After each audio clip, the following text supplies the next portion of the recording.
If you've ever bought a new planner, downloaded another scheduling app, or promised yourself that next week you're finally going to get organized, only to end up behind again, I want you to hear this. You may not have a time management problem. You may simply be overloaded because no planner can create enough hours for one person to keep managing an entire family's schedules, belongings, responsibilities, appointments, meals, routines, and needs. And yet, when we can't keep up with all of it, who do we blame? Usually ourselves. Parenting can feel like a lot, especially when you're the one carrying the mental load, managing the home, and trying to keep everything from falling apart. If you're tired of being the default for everything, and you want simple systems that help your home run with more calm, more structure, and more teamwork, you're in the right place. Hey there, I'm Dianne Jimenez, mom of 3, coach, and professional organizer. And on this podcast, we talk about more than just organizing your home. We cover reducing the mental load, teaching kids real life skills, and creating routines that actually work in real family life. So whether you're folding laundry, out for a walk, or hiding in your car for a minute of peace, I'm so glad you're here. Let's get into it. Welcome to Season 1 of the Organized-ish Parent Podcast. Over the next several episodes, we're going to be talking about the overloaded mom. The mom who's capable, responsible, and somehow became the person everyone depends on for just about everything.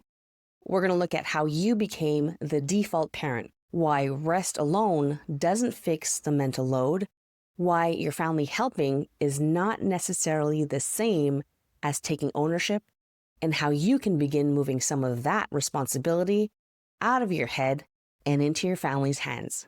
Because the goal isn't to make you more efficient at carrying everything. No, not at all. The goal is for you to stop having to carry everything. Here's what overload can look like in real life. You wake up already thinking about what needs to happen. Who needs lunch? Who needs that form signed? Does someone have practice tonight?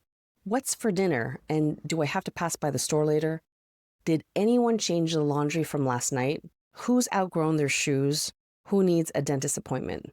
Did your partner remember that thing you already mentioned twice? And while you're thinking about today, part of your brain is already working on tomorrow.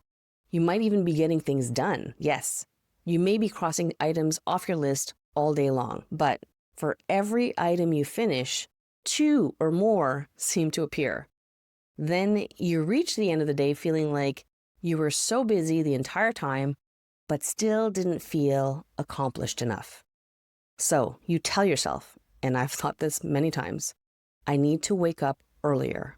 I need to stop getting distracted. Or I need a better routine. Here's another one. I need to be more disciplined. And there's also, I need to manage my time better.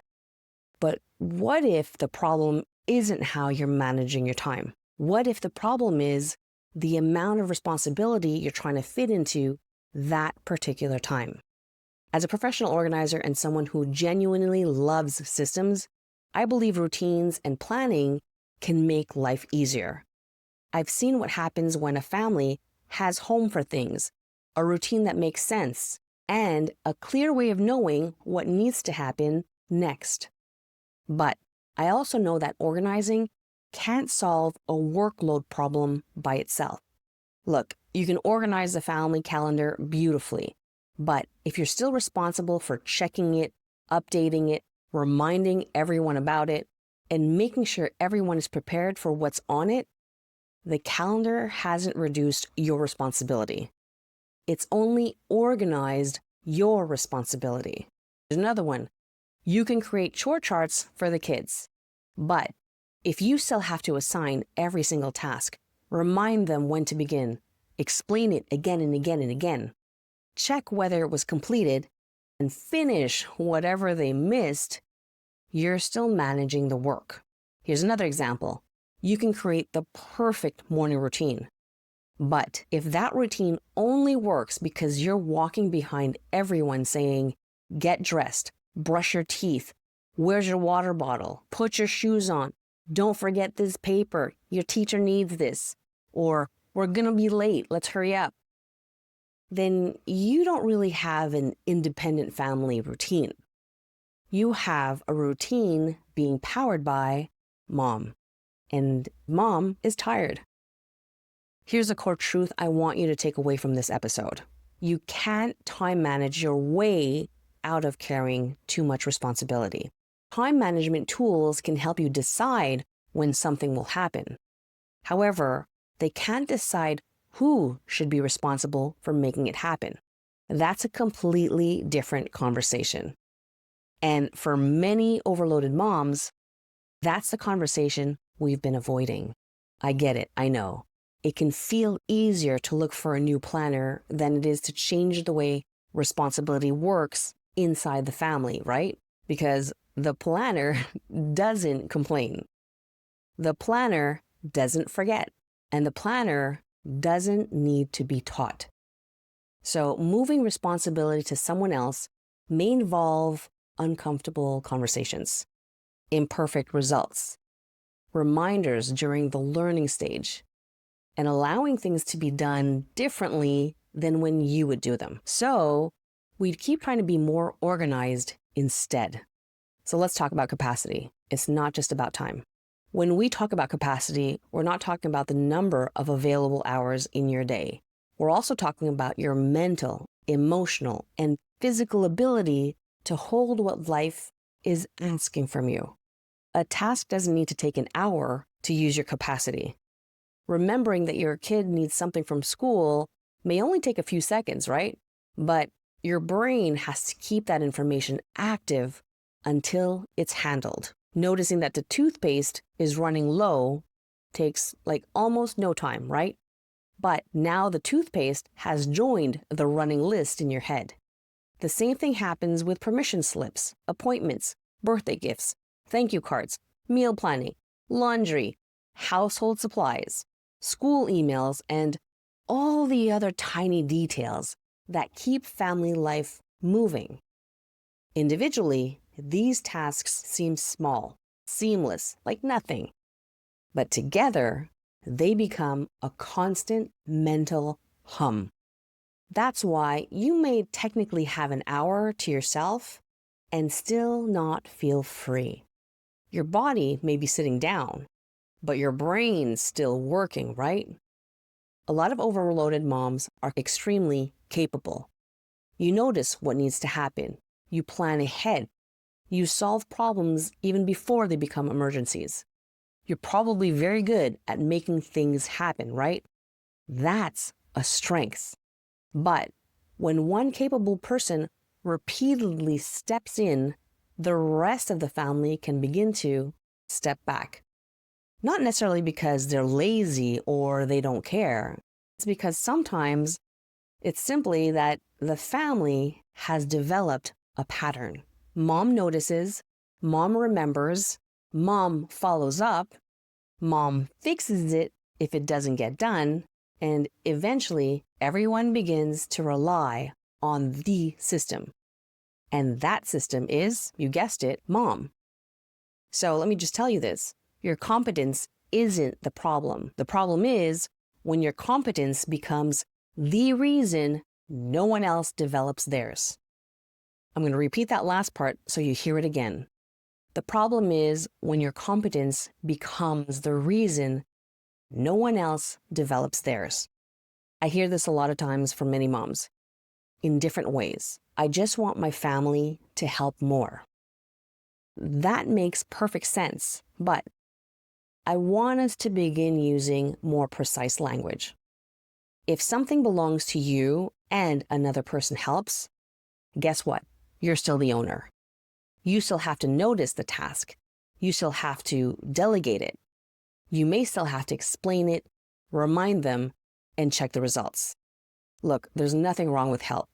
It can actually make the physical work lighter, but it may leave the mental responsibility sitting with you. Ownership is different. Ownership means another person knows this belongs to me. They learn when it needs to happen. They learn what completing it looks like. They learn to notice when it hasn't been done. And over time, they require less management from you. Let me just tell you this. That doesn't happen instantly, especially with kids. There will be a teaching period. There will be mistakes and lots of mistakes.